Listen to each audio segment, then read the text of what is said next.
चलिए दोस्तों, जानते हैं देश दुनिया की सिलेक्टेड काम की बहुत ही महत्वपूर्ण सिलेक्टेड खबरों को सिर्फ 10 मिनट में 50 बड़ी खबरों को। लेकिन वीडियो को आगे बढ़ने से पहले अगर आप लोगों ने हमारे चैनल को अब तक सब्सक्राइब नहीं किया तो सब्सक्राइब करके नीचे का बेल आइकन जो प्रेस कीजिए। त्योहारी सीजन से पहले केंद्र सरकार अपने कर्मचारियों और पेंशन भोगियों को तोहफा देने जा रही है। सूत्रों के मुताबिक केंद्र सरकार महंगाई भत्ते डीए और महंगाई राहत डीआरए में 3% की बढ़ोतरी का ऐलान करने वाली है। प्रधानमंत्री मुद्रा योजना की शुरुआत 2015 में मोदी सरकार ने की थी, जिसका मकसद छोटे कारोबारियों और स्वरोजगार से जुड़े लोगों और मिडिल क्लास कारोबारियों को बिना गारंटी के लोन उपलब्ध कराना है। बिहार के नेता प्रतिपक्ष तेजस्वी यादव ने रविवार को मुख्यमंत्री नीतीश कुमार के जरिए शुरू की गई बिहार की महिलाओं को उद्योग में आत्मनिर्भर बनाने के लिए मुख्यमंत्री महिला रोजगार योजना को खुद की योजना की कॉपी बताई। नीतीश कुमार की सरकार को नकलची सरकार बताया और कहा कि हमारी बात की कॉपी कर रहे हैं। देश के कई राज्यों में एक बार फिर से मानसून सक्रिय हो गया। मौसम विभाग आईएमडी ने अगले कुछ दिनों में उत्तर पूर्वी, मध्य और पूर्वोत्तर भारत समेत कई हिस्सों में भारी से अत्यंत भारी बारिश की चेतावनी जारी की। कुछ जगहों पर तेज हवाएं और गर्जन चमक के साथ बारिश का भी अनुमान है। आम आदमी पार्टी ने दिल्ली सीएम रेखा गुप्ता पर सवाल उठाए हैं। आप नेता सौरभ भारद्वाज ने को सोशल साइट एक्स पर पोस्ट आरोप लगाया है कि सीएम के साथ अधिकारियों की बैठक में उनके पति मनीष गुप्ता ने भी हिस्सा लिया।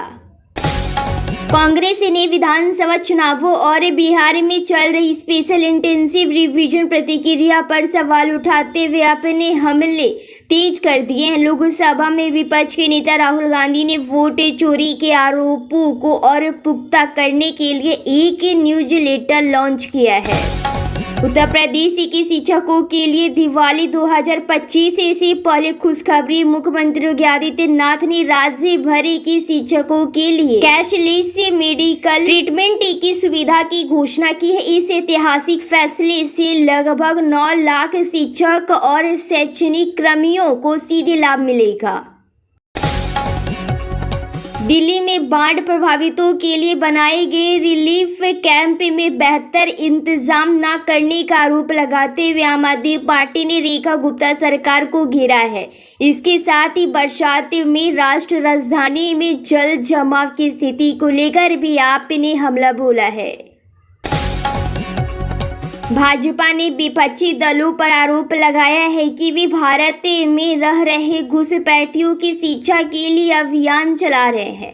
पार्टी ने दावा किया है कि पश्चिम बंगाल और झारखंड जैसे राज्यों में जब भाजपा इस मुद्दे को उठाती है तो विपक्षी नेता न केवल विरोध करते हैं बल्कि धमकी भरे बयान भी दे रहे हैं। दिल्ली बीजेपी अध्यक्ष वीरेंद्र सचदेवा ने मुख्यमंत्री अरविंद केजरीवाल पर करारा हमला बोला। उन्होंने कहा है कि बीजेपी ने हमेशा यह माना और कहा है कि अरविंद केजरीवाल जनता के सुख दुख से कोई सरोकार नहीं रखते। बिहार में विधानसभा चुनाव को लेकर एनडीए और महागठबंधन में सीटों के बंटवारे को लेकर बातचीत शुरू हो गई है। दोनों जगह सीटों के बंटवारे को लेकर पेच फंसा हुआ है।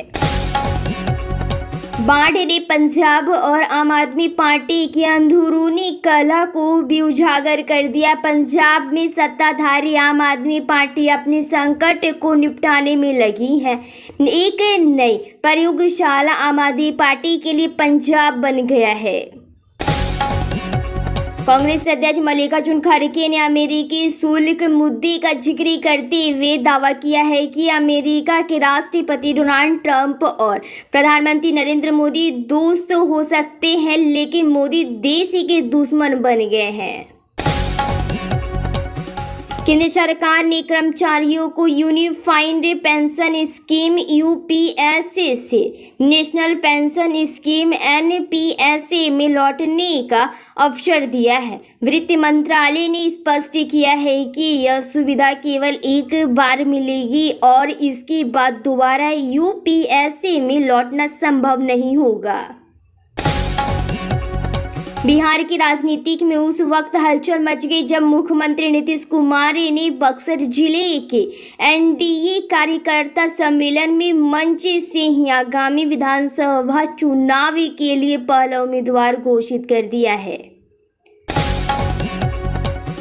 पूर्व प्रधानमंत्री मनमोहन सिंह ने आज से ठीक 12 साल पहले कहा था कि उन्हें राहुल गांधी के नेतृत्व में काम करने में कोई दिक्कत नहीं है। उस दौरान उन्होंने स्वीकार किया था कि कांग्रेस पार्टी और राहुल के अंडर में काम करते हुए उन्हें बेहद खुशी हो रही है।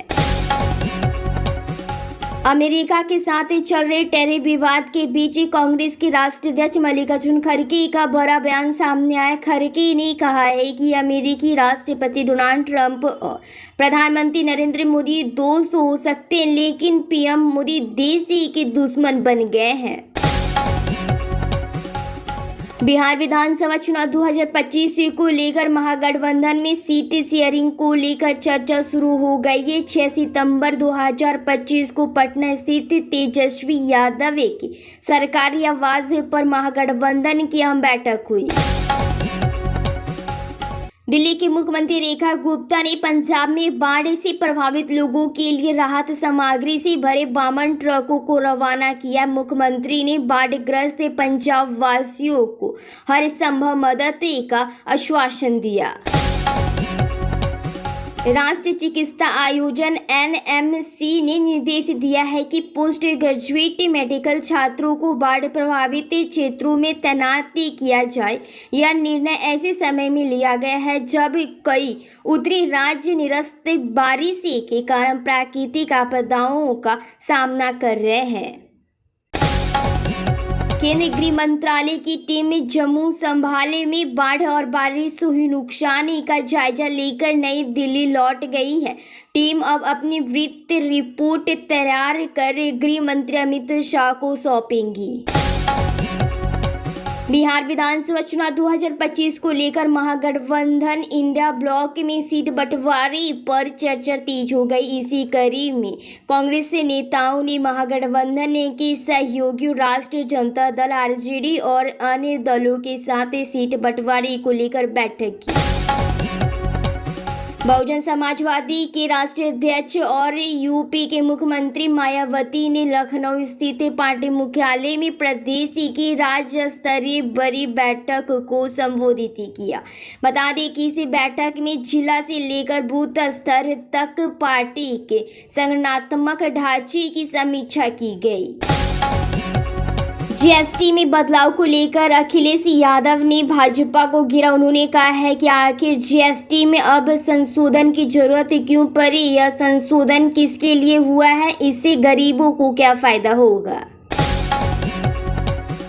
झारखंड सीएम हेमंत सोरेन की पार्टी झारखंड मुक्ति मोर्चा जेएमएम महागठबंधन में शामिल होकर बिहार के चुनावी मैदान में उतरेंगी। इस बात की घोषणा तेजस्वी के घर से हुई बैठक में हुई है। जेएमएम के महागठबंधन में शामिल होने के बाद अब चर्चा इस बात की है कि हेमंत सोरेन की पार्टी बिहार की किन किन सीटों पर चुनाव लड़ेगी। डॉलर के मुकाबले में रुपए में बड़ी गिरावट देखने को मिल रही है। दूसरी तरफ जीएसटी रिफॉर्म को लेकर चर्चा चल रही है। इसी बीच वित्त मंत्री निर्मला सीतारमण का बड़ा बयान सामने आया। उन्होंने रुपए की गिरावट पर कहा है कि हम इसे पर नजर रख रहे हैं। मुख्यमंत्री योगी आदित्यनाथ ने पिछली सरकारों पर निशाना साधा और कहा है कि 8 वर्ष से पहले भी नियुक्ति पत्र वितरण के ऐसे इवेंट नहीं कर पाते थे। पहले भर्ती प्रक्रिया पूरी नहीं हो पाती थी क्योंकि हर प्रक्रिया में कोई ना कोई ऐसा व्यवधान होता था जिसे पर माननीय न्यायालय द्वारा रोक लगा दी जाती थी। समाजवादी पार्टी सपा के राष्ट्रीय अध्यक्ष अखिलेश यादव अपने गृह इलाके सफाई पहुंचे। यहां उन्होंने केंद्र की मोदी और राज्य की योगी दोनों सरकार पर जमकर हमले किए। जीएसटी स्लैब में बदलाव को लेकर तीखा सवाल किया। लाखों परिवारों को लाभ पहुंचाने वाले एक दम के तहत अमूल और मदर डेयरी दूध उत्पादों की कीमतों में 22 सितंबर से कमी आने की उम्मीद है। सरकार ने जीएसटी काउंसिल मीटिंग में दूध को जीएसटी फ्री करने और जीएसटी फ्री की योजना बनाई है।